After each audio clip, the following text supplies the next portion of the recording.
Homo Micro.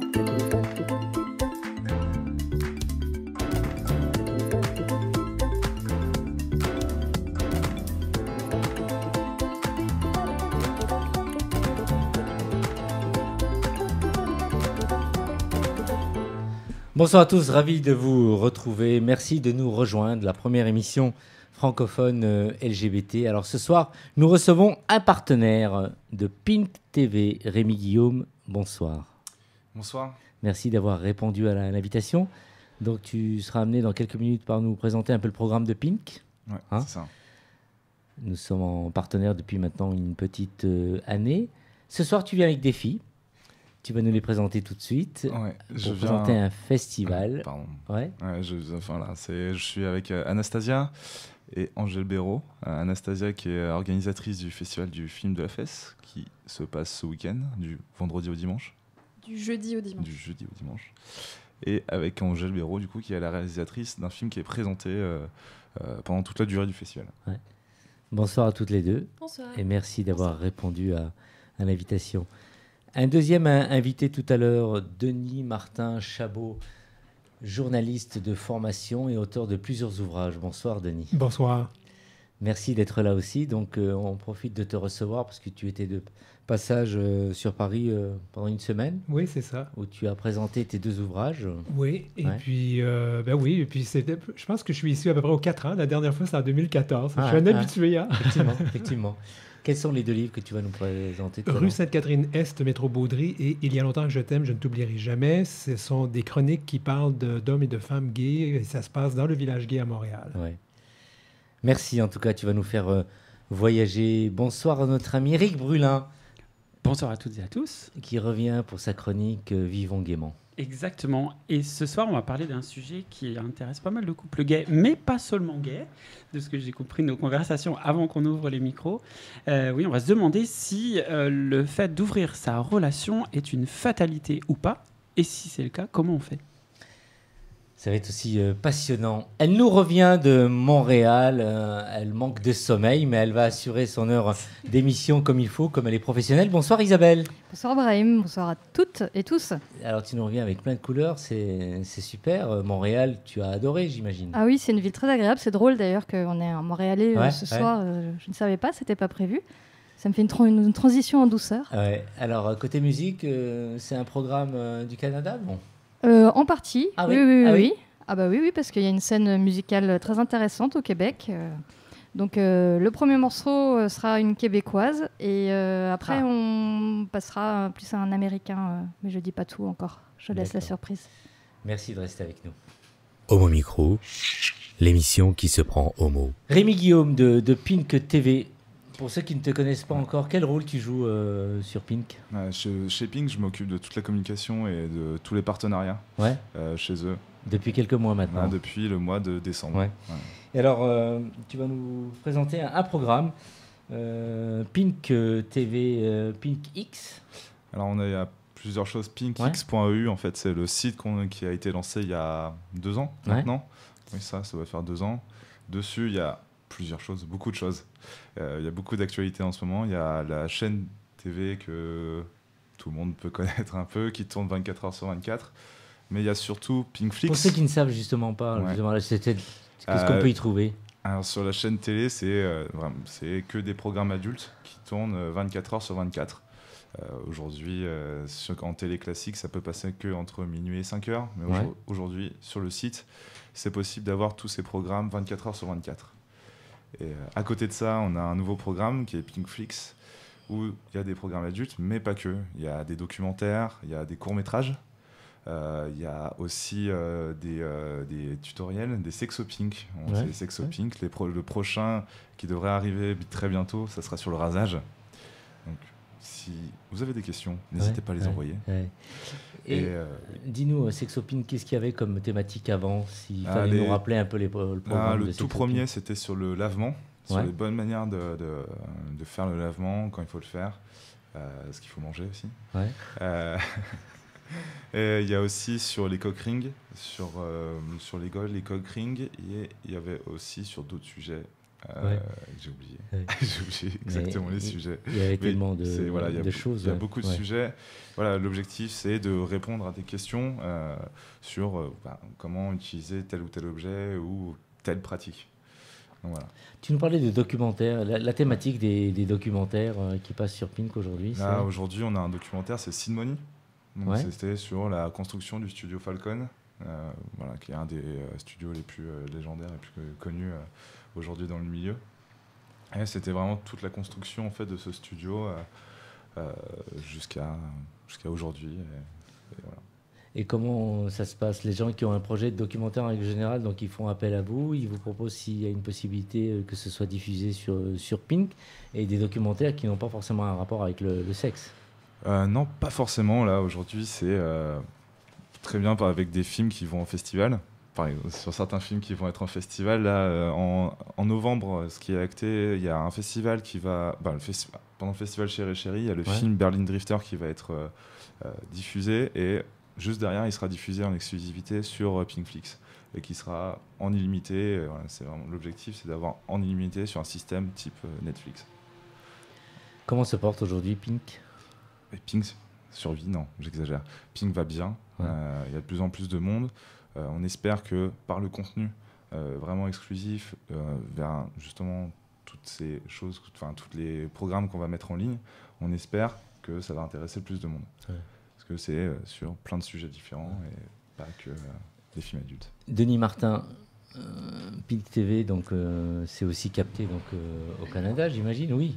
Est-ce que tu connais, est-ce que tu as suivi Pink depuis la création? J'ai suivi depuis la création, mais je dois dire que depuis que Pink est uniquement sur le web, je n'avais...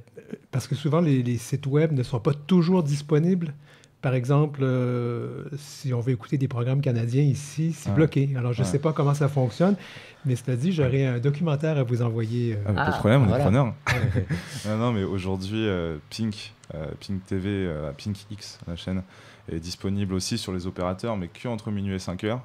Et pour le site web, c'est vraiment que en Europe. Voilà, on est disponible partout en Europe, même à Lisbonne, pour ceux qui sont ailleurs. Ouais. En tout cas, c'est vrai, on est disponible partout en Europe. Ouais. Eric, tu es un adepte de Pink, peut-être les débuts? J'étais abonné du premier jour. Ouais. J'avoue que après, quand la chaîne a changé un peu de contenu, qu'elle est devenue contenu exclusivement pour adultes, j'ai trouvé un peu moins mon compte, mais après, chacun a ses préférences. Hein. Et là, ça m'intéresse beaucoup justement d'entendre que vous avez des nouveaux contenus plus diversifiés qui arrivent sur le site, et je trouve ça super. Ça va probablement attirer un public plus large. Ouais. Donc c'est bien. C'est l'objectif en tout cas, d'avoir beaucoup de contenu. À propos de public plus large, donc c'est une chaîne gay où on peut aussi intéresser les femmes, les filles. Ça peut intéresser tout le monde. Aujourd'hui, on a aussi très bien sur des sujets, des films plutôt bisexuels, mais aussi sur des sujets, sur les documentaires, même je retourne sur la sexo-pink, mais sur des bonnes pratiques qui peuvent être transférées sur la sexualité féminine, sur des gosses, etc. Pour connaître un peu le programme de Pink, donc il y a un site internet, comment ça se passe pour se renseigner? Et là, vous pouvez aller directement sur le site pinkx.eu et vous pouvez déjà avoir une approche de tous nos contenus. Ça dépend des programmes, et vous avez toujours 30 secondes du début des programmes qui sont disponibles. Et si vous voulez en voir plus, il y a une offre à partir de 1,99 € sur une offre découverte un jour, 24 heures, vous avez accès à tout notre contenu. Ça passe de la chaîne à justement le service Pinkflix. Quel est le montant de l'abonnement? C'est à partir de 1,99 € pour un jour. Sur un mois, c'est 24,99 €. Et si vous allez sur un abonnement de 1 an, c'est en fait, ça représente 8,99 € par mois. Vous savez, donc, tu peux nous donner un peu le nombre d'abonnés jusqu'à maintenant, ou ça reste confidentiel? Ça reste entre nous. Non, ça, pour l'instant, on peut pas. J'ai pas trop le droit d'en parler. Ça. Bien. Tu as des invités ce soir? Oui, j'ai des invités. On est partenaire avec eux, avec le Festival du film de la Fesse. Film de Fesse, pardon. On n'appelle pas ça un festival, non? On peut. Ouais. On dit même le Ah, Voilà, oui. oui. Mais je suis pas sûr qu'en radio ça passait bien. Non, voilà, je suis venu avec Anastasia qui organise le festival depuis 5 ans, pardon. 5 ans. Et Angèle Béraud qui présente un film pendant le week-end. Voilà, c'est ça, le samedi à 16h, Ouais. Nathalie D. Donc on va en parler. Alors ce festival, il existe depuis maintenant 5 ans.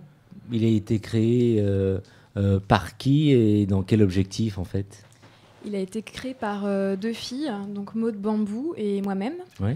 Et on avait envie de s'amuser autour d'un festival et on cherchait une thématique qui pourrait nous réunir et nous enthousiasmer. Et on s'est quand même dit, pendant les festivals de cinéma, les gens ils parlent limite plus de cul que de film en fait. Et on sent que c'est un sujet qui amène de la vie. Et voilà, on s'est dit, en fait, il n'y en a pas vraiment des festivals de cinéma qui ouvrent aussi à des choses plus gaies. Et voilà, l'idée est partie de là et tout a été très vite et les gens ont vite répondu présent et il y a eu un bel élan en tout cas vers le FFF. Ouais. Citez-nous un peu des films qui ont été donc nominés donc il y a quelques années un peu pour nous rappeler un certain nombre de choses. En fait, le festival il s'articule sur 3 axes de programmation. Donc on peut venir voir des courts-métrages. On peut venir voir aussi des films de patrimoine. Donc, on a montré des films de Brigitte Lahaie. On a fait une rétro sur les femmes réalisatrices l'année dernière. On a montré des films de Valériane Borovchek. Et après, on montre aussi des choses plus inédites, donc des avant-premières de films contemporains, des documentaires, des films d'animation. Enfin, voilà, on a plein de belles choses à montrer au festival. Alors, le film justement que tu présentes, si tu pouvais nous en parler un peu. Nathalie D. Ouais. Alors, c'est une histoire d'amour qui paraît comme ça, une histoire d'hétéro. Et en fait, non, twist final, c'était une fille. Voilà, c'est très très court. C'est un film que j'ai fait complètement à la main avec une vieille photocopieuse et mon Zoom H1. Donc voilà. Très court, c'est-à-dire Il dure 5 minutes. 5 minutes, oui. Et Angèle était déjà venue au festival il y a 2 ans maintenant avec un autre film d'animation au Forum des Images. Exactement, toujours fait avec la photocopieuse et le Zoom H1. À l'époque, c'était du coup Cyprienne.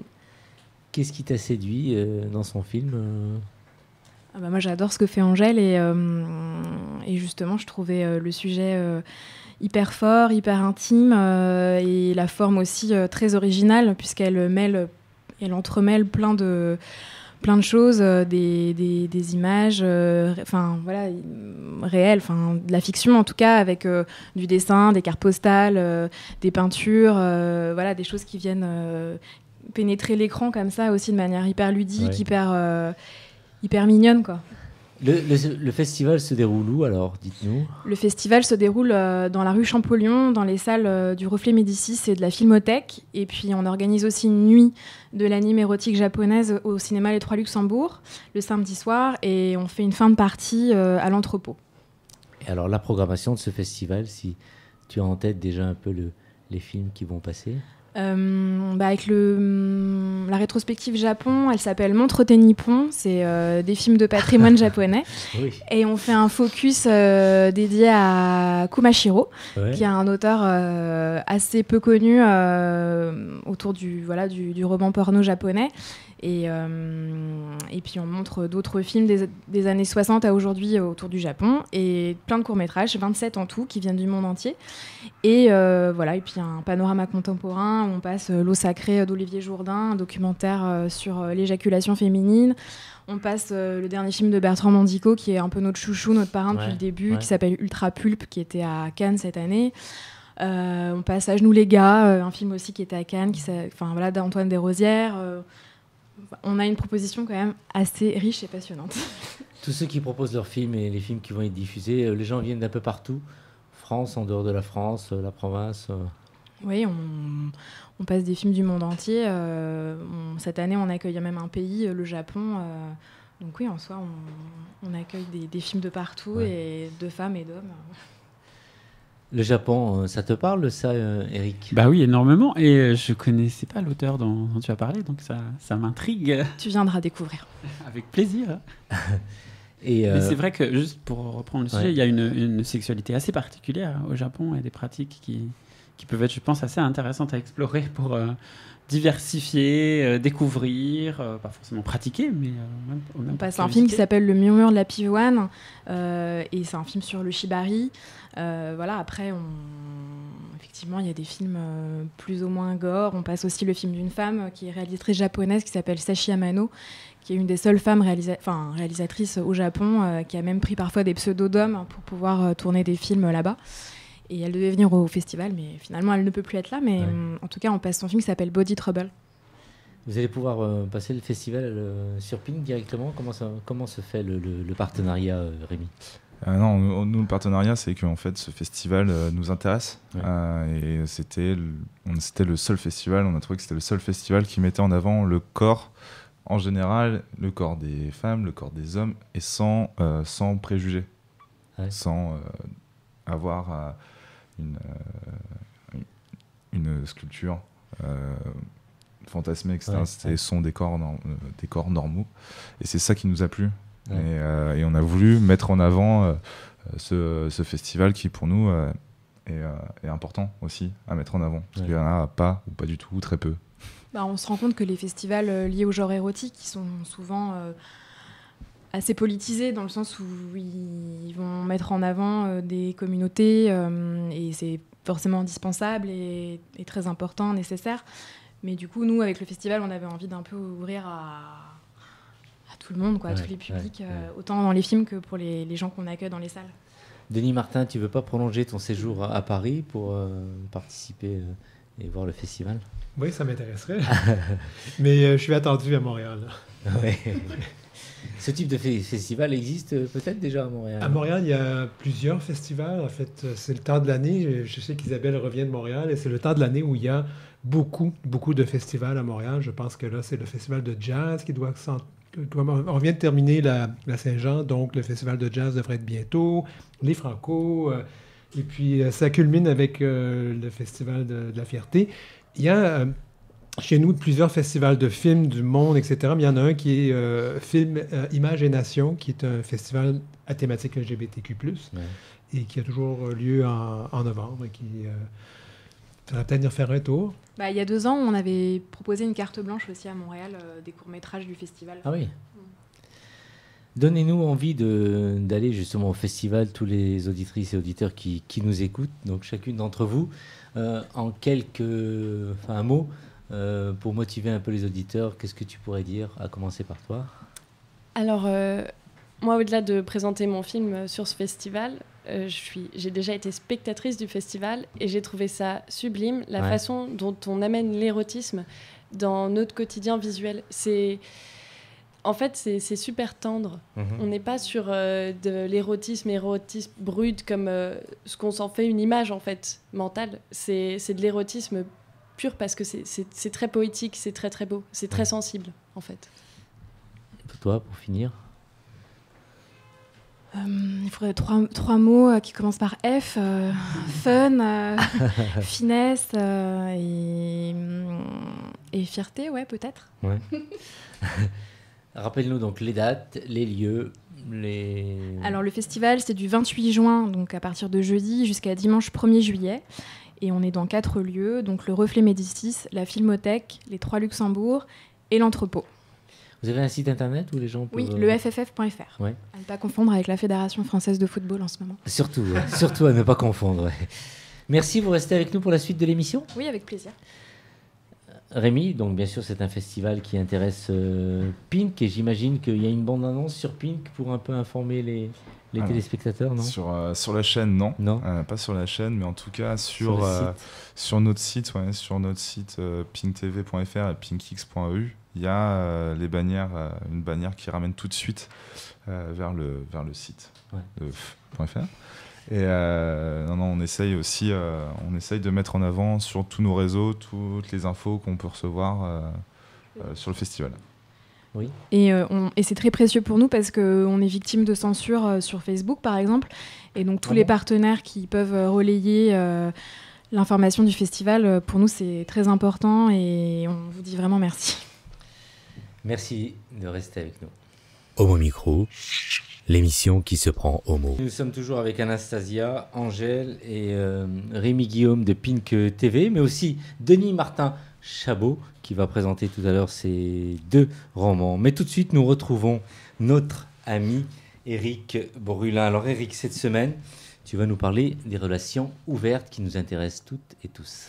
Absolument, Brahim. Il n'y a pas très longtemps, j'ai un de mes amis qui est en couple depuis plusieurs années, qui m'a demandé, avec l'air quand même un peu inquiet, si c'était une fatalité pour les couples homo d'ouvrir leur relation ou pas. Alors, je vais lui dédicacer cette chronique, parce qu'on a eu une conversation, mais je pense que voilà, j'ai essayé de construire un petit peu plus la réflexion.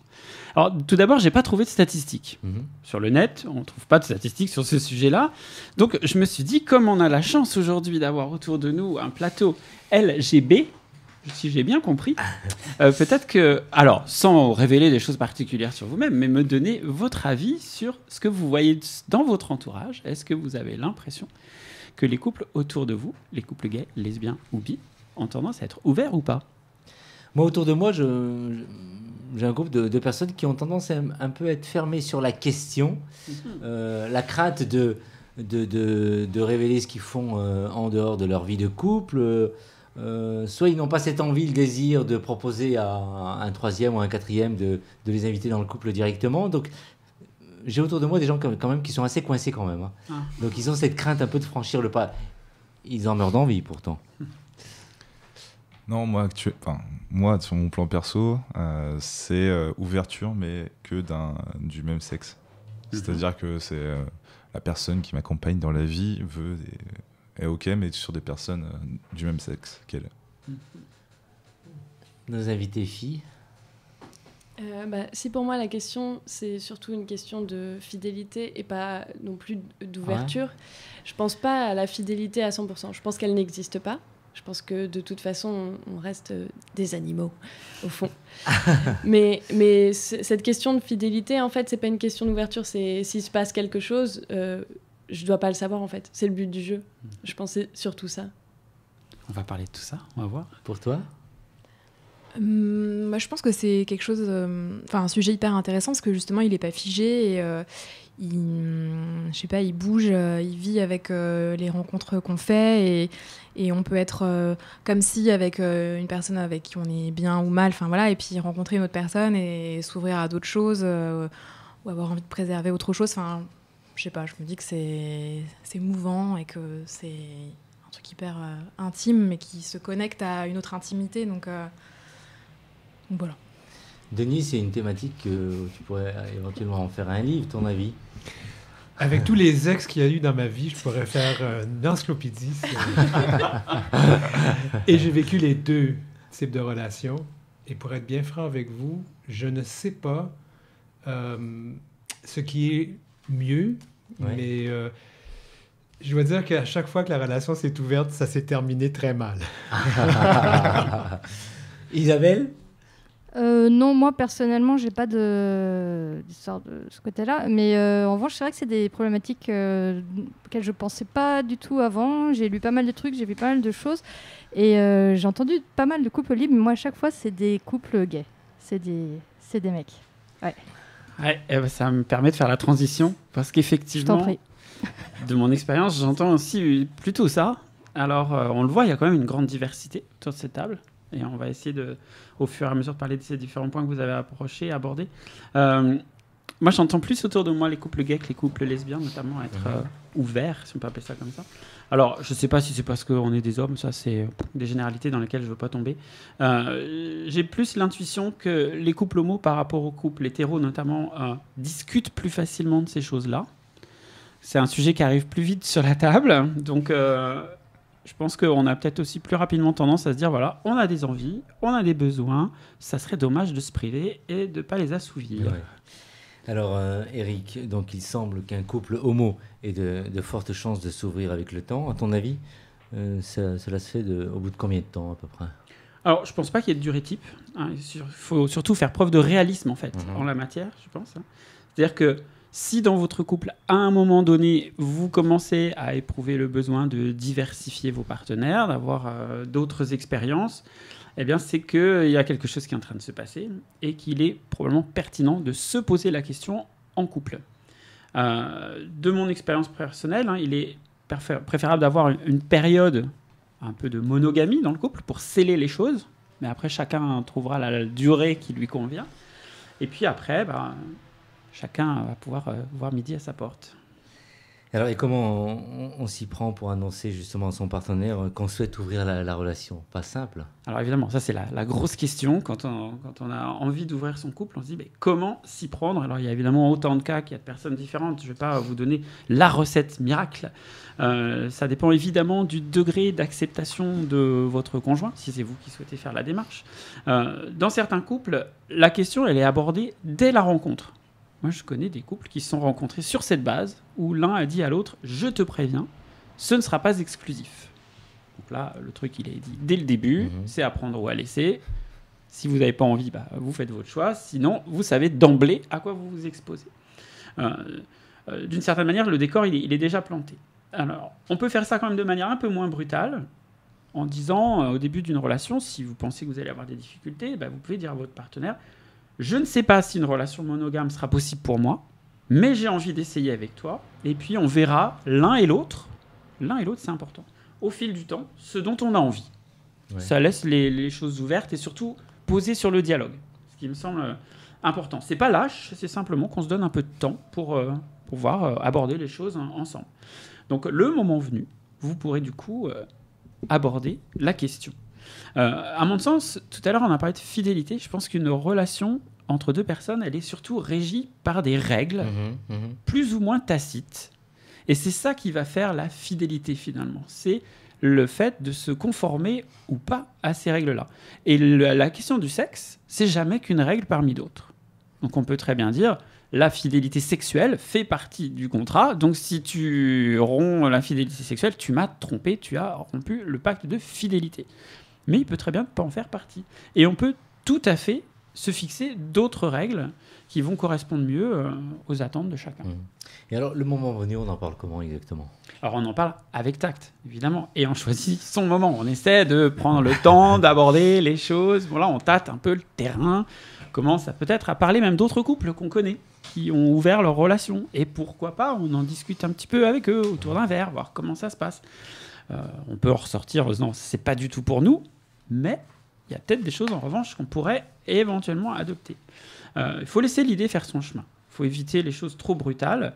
Et puis surtout, ce qui est extrêmement important, si vous voulez vous ouvrir la relation, eh bien, c'est de montrer à votre partenaire que vous l'aimez et que, quelles que soient les relations physiques que vous pouvez avoir d'autres personnes, c'est vers votre partenaire que vous allez toujours revenir et que c'est cet amour qui va vous ramener vers lui systématiquement. Et que la pratique sexuelle, finalement, elle est dissociée du sentiment et de l'émotion forte que vous avez pour votre partenaire. Et si c'est notre partenaire, justement, qui prend les devants, comment ça se passe ? Ah oui, là, ça devient plus compliqué. Évidemment, ça dépend de notre position à nous-mêmes sur la question. Soit vous n'y voyez pas d'inconvénient et donc il n'y a pas de sujet. Donc, on va simplifier les choses. Soit vous n'êtes pas trop à l'aise quand même avec la question. Alors, à ce moment-là, je vous demande d'être vraiment honnête avec vous-même. Dites-vous, est-ce que moi, j'en ai envie ? Un peu ? Est-ce que je regarde un petit peu à gauche, à droite ? Est-ce que... Voilà ? Enfin, il faut être honnête, quoi. On ne peut pas demander à l'autre de refuser ou de ne pas faire certaines choses si soi-même, on en a envie. On ne peut pas reprocher à l'autre d'avoir fait un truc qui nous rendait dingue et qu'on n'osait pas faire, mais qu'on avait hyper envie de faire. Donc parfois, on peut tromper aussi, ou on peut rompre la fidélité dans sa tête en se projetant, et c'est presque la même chose parfois. Donc, soyez honnête avec vous-même, soyez juste. Et si vous avez des craintes aussi, exprimez-les à votre partenaire. Dites-lui pourquoi vous n'avez pas envie. Dites-lui ce que vous craignez. Qu'il puisse aussi, ou qu'elle puisse, vous rassurer et vous convaincre qu'il y a un choix possible pour vous deux qui vous conviendra aussi bien à l'un ou à l'une qu'à l'autre. Alors, comment conseilles-tu autrement d'organiser les choses ? C'est pas facile, ça aussi. Alors, il y a pas mal d'options. Vivre en couple, je l'ai dit, c'est finalement accepter un cadre de fonctionnement.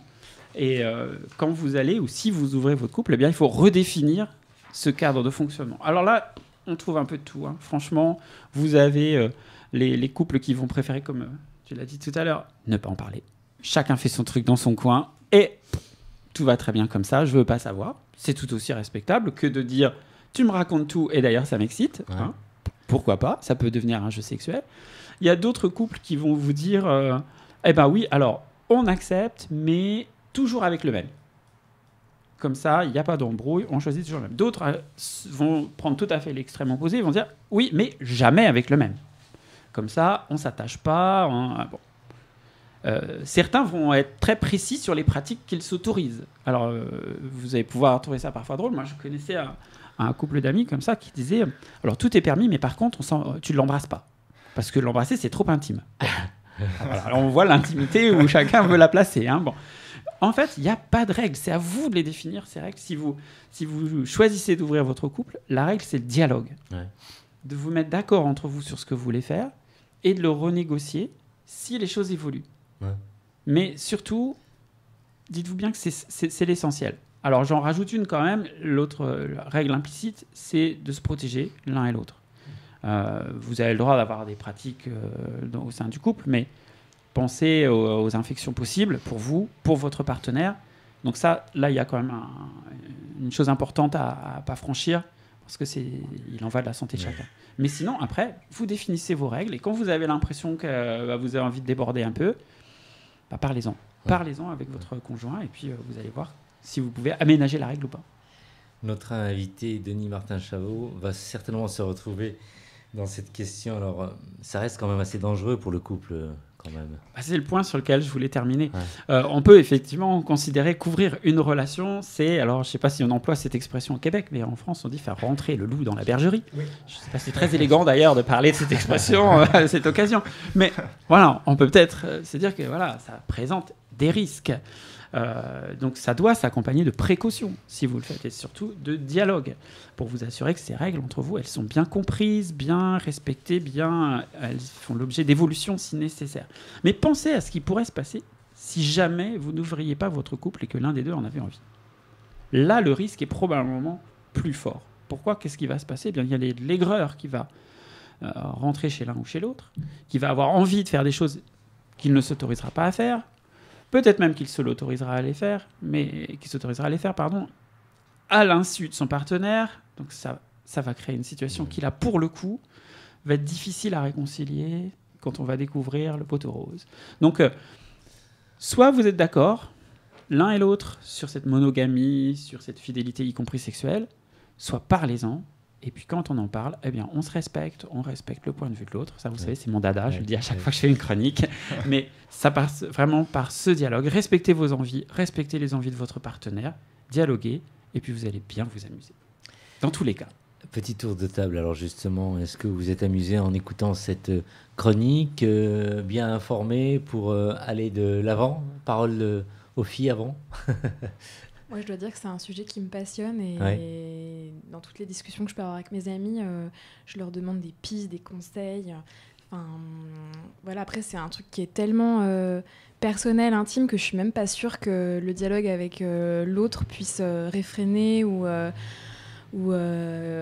je sais pas, je me dis que c'est un truc tellement en soi et pour soi et puis après, moi, je me dirais toujours que j'aurais envie que l'autre, s'il le fait, il le fasse dans une dynamique positive, c'est-à-dire pas en réponse à une frustration qu'il pourrait ressentir dans son couple, mais plus parce que la vie est trop courte et qu'il faut la mordre à pleine fesse, à pleines dents. Ouais.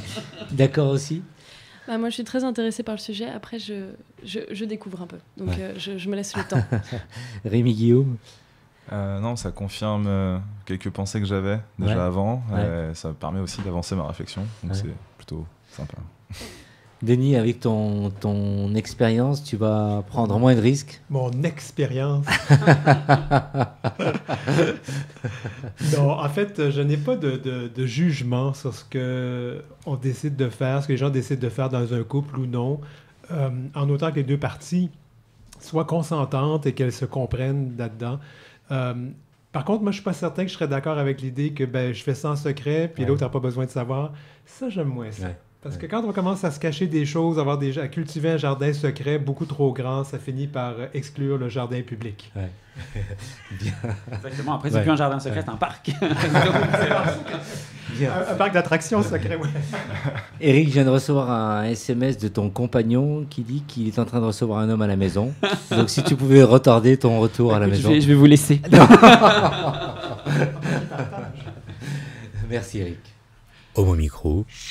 l'émission qui se prend au mot. Denis Martin Chabot, alors tu as reçu donc un prix d'honneur concernant tes ouvrages l'année dernière. Hein. Oui, le prix d'honneur, en fait, c'est le prix du roman gay. Ouais. Mon éditeur avait envoyé mes deux livres, parce que c'est une série, hein, ils se suivent. Ouais. Et en janvier, j'ai reçu un petit courriel, une journée où j'avais le cafard, et je reçois ça très tôt le matin. Je trouve ça très gentil, très agréable, et ça fait du bien, oui. Alors, je vais te demander de te prêter un exercice. Donc, tu vas nous faire découvrir le livre parce que personne n'a lu tes deux ouvrages que tu vas nous présenter. Donc, en quelques minutes, tu vas tout faire, tout donner pour présenter rue Sainte-Catherine-Est. Alors, ça se passe dans les années 80-90 jusqu'à peu près début 2000. C'est le début du village gay à Montréal et c'est aussi, ça coïncide avec l'émancipation des gays et des lesbiennes au Québec, avec l'adoption des lois qui ont changé. Et ça coïncide aussi, malheureusement, avec l'arrivée du sida. Alors, sous forme de chronique, ce sont des personnages qui évoluent chacun de leur côté, puis tout à coup, ils se retrouvent tous dans le village, ils sont tous reliés. Donc, on découvre... c'est un livre qui est très dur. Il y a beaucoup de fesses dans ce livre-là. Je ne sais pas pourquoi. Non, on était dû pour se rencontrer, vous et moi. Beaucoup de fesses, beaucoup non. En fait, il y a une sensualité, une sexualité omniprésente dans ce livre-là. Pourquoi? Probablement parce que j'avais besoin de l'extérioriser à ce moment-là. Et je trouvais que c'était important pour les gens de le lire. Et moi, ce qui m'a fait beaucoup plaisir, c'est que c'est une maison d'édition grand public qui m'a publié, les éditions La Semaine, qui publie des trucs pour tout le monde en général. Et on ne m'a jamais demandé de couper quoi que ce soit des scènes crues. On m'a surtout demandé de changer les termes qui étaient trop techniques. Ah oui? Ouais. Rappelle-nous le titre du livre. Rue Sainte-Catherine-Est, métro Baudry, c'est en plein cœur du village gay à Montréal. Ouais. Et alors, il faut dire aussi que ces deux romans sont écrits sous forme de chronique. Oui, sous forme de chronique. Alors, on se promène d'une situation à l'autre. Parfois, ça peut être déconcertant. On se promène dans le temps aussi, mais on finit par s'y faire. Ouais. Tu restes avec nous pour la suite de l'émission, donc on va passer à la musique avant. Merci. Homo Micro, l'émission qui se prend au mot. Avec Anastasia, Angèle, Rémi, Guillaume, Éric Brulin qu'on vient d'entendre, notre invité Denis Martin Chabot. L'émission est réalisée pour la partie radio par Isabelle et pour la partie film par notre ami Daniel qui nous observe avec sa petite caméra. Il est très très calme, il a sa caméra en main depuis presque maintenant 1 heure et il faut le faire quand même. Je ne sais pas comment il fait pour tenir. Alors on revient à ton deuxième livre, Denis Martin. Il y a longtemps que je t'aime, je n'oublierai jamais. Oui, il y a longtemps que je t'aime, je ne t'oublierai jamais. Oui, j'ai changé un peu parce que je ne voulais pas avoir la même phrase que dans la comptine. Ouais. Alors, ce livre-là reprend là où le premier tome se termine et nous amène dans les années 2000-2010, l'arrivée donc des trithérapies, la PrEP, et aussi, au Québec, on a vécu, je crois que vous vivez ça, mais on vit ça mondialement maintenant, mais à cette époque-là, c'était les accommodements raisonnables. Alors, il y avait toute cette question de l'identité, la crise identitaire versus les immigrants qui arrivaient, et ça a créé beaucoup de débats. Au Québec, d'abord parce qu'on est un peuple qui se sent toujours menacé, parce qu'on est francophone dans une mer anglophone. Donc, j'ai inclus ça parce que, en fait, dans mes 2 romans, et dans ce roman-là plus particulièrement, je suis journaliste, on ne sort pas l'actualité de moi comme on peut me sortir de la salle de rédaction. Je suis retraité maintenant, je ne travaille plus à Radio-Canada. Et j'en ai aussi profité pour parler de la condition d'être séropositif, parce que je le suis, moi, depuis 2004. Et donc, dans mon livre, j'en parle beaucoup. Je parle de cette condition, je parle de comment on vit ça, mais d'une façon romanesque. Je ne suis pas là pour faire... moi, je ne suis pas un expert comme Éric, là, je ne suis pas psychologue, je ne suis pas médecin, mais je le raconte comme un auteur, comme un écrivain doit raconter cette histoire-là. Et je me dis, par les émotions, je vais peut-être intéresser les gens à cette condition. Ouais. Alors, elle est omniprésente dans ce roman. Dans le deuxième. Et voilà. Alors, tu as dit un jour que tu n'écrivais des livres gays car tu ne crois pas à l'existence d'un genre littéraire gay. Oui, et là, Pierre Salducci va m'étrangler s'il m'entend, mais effectivement, je ne crois pas qu'il y ait un genre littéraire gay. Il y a des genres littéraires qui sont le roman contemporain, le roman historique, le roman policier. Moi, j'ai écrit un roman contemporain dans lequel la majorité de mes personnages sont gays ou lesbiennes. Parce que dans mon deuxième roman, effectivement, il y a un couple de lesbiennes et j'aborde la question de la gestation pour autrui. Et, voilà. Et donc, pour moi, je trouve que c'est réducteur de dire que j'écris des romans gays parce qu'à ce moment-là, il y a souvent que les gays qui vont lire ça. Mais non. Moi, je veux que tout le monde lise mes romans. Je veux que la petite madame à la maison, qui n'a jamais vu un homosexuel, sauf ce qu'elle a vu à la télévision avec une plume dans le cul, qu'elle voit vraiment cette réalité, parce que finalement, on a des vies intéressantes, mais elles sont aussi très plates, nos vies. Elles sont aussi intéressantes et aussi plates que la vie de tous les autres. Et je pense que j'essaie de m'ouvrir au public en général, et c'est pour ça que j'ai beaucoup travaillé pour me faire publier par une grande maison d'édition et non pas par une maison spécialisée. On peut dire que tes livres sont représentatifs un peu de la vie homo à Montréal? Oui. Évidemment, dans les années 80-90, 2000, 2010, je suis présentement en attente de signer un contrat pour mon prochain roman qui, lui, va peut-être chercher encore plus les millénarios. Et ce qui se passe présentement, c'est un roman qui est sur la dépendance affective et la violence conjugale. C'est auto-fictif. Je le dis en rigolant, mais c'est vrai. Violence conjugale. Tu as vécu aussi cette expérience-là, toi, non? Violence conjugale. Oui. Oui. Il faudrait lire le livre pour... Mais c'est pas... Il faut faire attention, hein, c'est pas autobiographique, c'est auto-fictif. Alors, quand on fait de la fiction comme moi, ce qu'on fait, c'est qu'on embellit certaines choses. Et on analyse certaines autres choses. Mais l'idée, c'est basé sur des faits qui me sont arrivés. Éric, tu es aussi écrivain, tu as écrit un livre. Est-ce que tu te retrouves un peu dans ce que dit... Oui, forcément. Et puis je retrouve tellement d'auteurs que j'aime. Tu as parlé de chroniques, j'ai pensé à Armistead Maupin, évidemment. Quand on parle du Québec, de Montréal, on peut pas ne pas penser à Michel Tremblay. Et évidemment, c'est tout un tas d'émotions littéraires qui remontent. Ça me donne super envie de lire tes deux romans. C'est ce qui fait rejaillir aussi des choses en moi. Et je reviens sur ce que tu disais sur le fait que tu sois séropositif et que tu en parles dans ton roman. Je trouve que c'est super important parce que il y a beaucoup de non-dits ou de choses qu'on ne sait pas, même dans la communauté gay, sur la façon dont on vit au jour le jour et dont on vit aussi sa sexualité quand on est séropositif. Et je pense que c'est hyper important de lever un voile qui peut être un voile pudique ou pas pudique d'ailleurs, qui est posé là-dessus. Et je trouve ça dommage de ne pas l'exprimer. Je trouve ça donc très bien que des gens comme toi prennent la parole, l'expriment avec leurs mots, le mettent en situation, l'incluent de manière auto-fictive, comme tu l'as dit. Je trouve ça très important qu'on puisse avoir cette ouverture-là pour ceux qui ne connaissent pas forcément ce milieu, y compris dans la communauté gay et lesbienne, pour qu'on comprenne mieux comment les choses sont vécues. Denis? Oui, en fait, la décision de parler publiquement, ça fait 2 ans que j'ai fait cette sortie parce que j'ai utilisé le peu de notoriété que je peux avoir comme journaliste. J'étais à l'antenne de Radio-Canada pendant 32 ans et demi. Et j'ai décidé que je faisais cette sortie-là. J'en ai parlé à mon médecin, Régent Thomas, qui c'est une des figures de proue de la lutte contre le VIH au Québec. Et je lui ai dit, est-ce que ça servira à quelque chose qu'une personnalité, j'aime pas le terme personnalité, qu'une personne publique parle de sa situation? Et on s'est rendu compte que jamais personne au Québec l'avait fait de son vivant. Hein, on a appris après, quand la personne était morte, on l'a appris, mais de son vivant, non. Et moi, je dois dire que ça... Je sais pas, je crois que oui, ça a aidé des gens, je le sais, parce que j'ai eu des témoignages. On savait quand on fait une déclaration publique, moi j'ai écrit une lettre dans le quotidien La Presse, et puis j'ai été interviewé à une émission de grande écoute à TVA, au réseau TVA au Québec. Et je dois vous dire que j'ai reçu des centaines, je dis bien des centaines de courriels par Facebook, par mon courriel privé.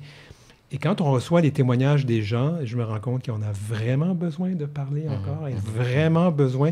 Il y a un type qui m'a dit, d'abord, il dit, quand tu as passé à la télé, je me suis senti brave et j'ai pu dire à mes parents que j'étais gay. Il avait 50 ans. Il vivait encore avec ses parents. Et puis, quelques jours après, j'ai pu leur dire que j'étais séropositif. Moi, j'ai pleuré quand j'ai lu cette lettre-là. Vous prenez le temps de lire les filles Anastasia et Angèle. Des livres? Oui. Bah oui, bien sûr. Ouais. Vous avez été séduite un peu par ce que vient de nous dire et ce que nous a présenté. Moi, j'aurais bien aimé qu'ils viennent avec un livre et qu'ils nous fassent une lecture, un extrait. J'allais lui poser la question. Alors, je vais m'excuser. J'avais prévu d'apporter des livres et puis il m'est arrivé une mésaventure qui a fait que... Pour faire une histoire courte, j'ai donné mes livres à quelqu'un qui m'a hébergé. Et puis là, il ne m'en restait plus. J'étais un peu mal à l'aise, mais j'avais demandé qu'on t'en envoie, ma maison d'édition, et je ne sais pas si ça a été fait. Pour l'instant, non, mais ça viendra. Ouais. Les livres, on peut les trouver donc dans les librairies, donc au mois la bouche. Il faut les commander. Il faut les commander parce que la diffusion de livres québécois en France, c'est très difficile, alors que le contraire est beaucoup plus simple. Mais il faut passer par soit les mois à la bouche ou aller à la librairie du Québec sur la rue Gay-Lussac. J'aime bien ce nom de rue. Gay-Lussac, moi aussi, j'adore. Et puis, il faut que je vous dise que je fais beaucoup d'autres choses. J'écris des biographies. Je suis en train de terminer une biographie sur une dame politique très importante au Québec, Colette Roy-Laroche. Ça ne vous dit rien, mais c'est quelqu'un de très important chez nous. Et j'ai aussi une pièce de théâtre. Tu es président donc, d'une association, et donc et là, tu as écrit une pièce de théâtre qui va se jouer... Qui va se jouer les 9, 10, 11 et 12 août à Montréal. Mais on est en pourparlers pour venir en France l'an prochain. Bien. Rappelle-nous le titre des deux livres. Rue Sainte-Catherine-Est, métro Baudry, et Il y a longtemps que je t'aime, je ne t'oublierai jamais. Puis faites la demande à votre libraire préféré, il sait comment commander ça. Merci Denis. Homo Micro, l'émission qui se prend au mot. Rémi Guillaume, tu vas nous parler maintenant d'une soirée débat au dépôt. Tiens, il y a des soirées débat au dépôt maintenant. Oui, il y a même des expos photos. Il y a des soirées débat, mais débat, c'est nouveau. Oui, c'est ça. Il y a des débats. Il y a un débat qui rejoint ce que tu disais sur faut-il réactualiser le safe sex. Voilà, il y a eu il y a eu des associations qui tirent la sonnette d'alarme, et c'est à partir de 19h demain au dépôt. 19h demain, mardi, au dépôt. J'aurais bien voulu y être. Et malheureusement, Brahim ne peut arriver qu'à 23h. Ça a toujours son problème. En fait. Normalement, un live est prévu. Un live Facebook est prévu pour justement ceux qui ne peuvent pas se déplacer, de quand même voir le débat. Les filles, vous nous reparlez du festival, les dates, les jours. Donc ça démarre jeudi, ça se fait où On démarre jeudi au Reflet Médicis avec le film de Bertrand Mandico, Ultra Pulp. Et on diffuse aussi Rue de la Joie de Kumashiro à la Filmothèque. Donc il y a une face droite, une face gauche pour tous les bouts. Voilà, et on termine dimanche avec une fin de partie à l'entrepôt à partir de 17h avec Yann Gonzalez. Tu voulais intervenir, Eric? Non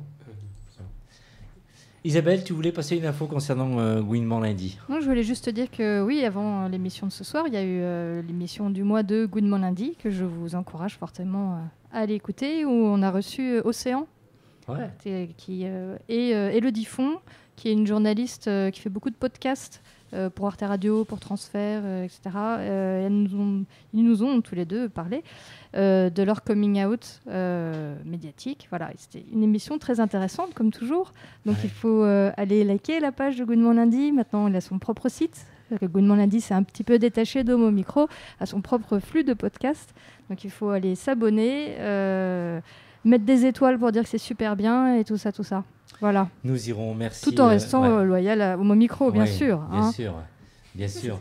Denis, alors, tu repars lundi pour Montréal. Oui, pour aller retrouver l'homme de ma vie, mais il a 4 pattes. Qui s'appelle Sébastien, c'est un petit chien. Au moins, il est fidèle. Oui, lui, il est fidèle. Au moins, il est fidèle. Il n'y a pas vraiment le choix parce que, tu sais, on a coupé. Et alors, tu reviendras, oui J'allais dire que ça, c'était pas une des options que j'ai évoquées dans la chronique. Bon. Une dernière chose, tu interviendras à la rentrée une fois par mois pour une chronique qui s'intitule Le monde LGBT, pour nous parler un peu de l'univers LGBT sur le plan international, tout ce qui se passe au niveau actualité LGBTI, donc à Montréal ou ailleurs. En Amérique du Nord, au Canada, oui. On va donc programmer ça et on aura l'occasion de t'entendre par téléphone. Avec plaisir. Ouais. Merci d'avoir répondu à l'invitation, Denis, Martin. À très vite. À très vite. À très bientôt. Au revoir, Eric.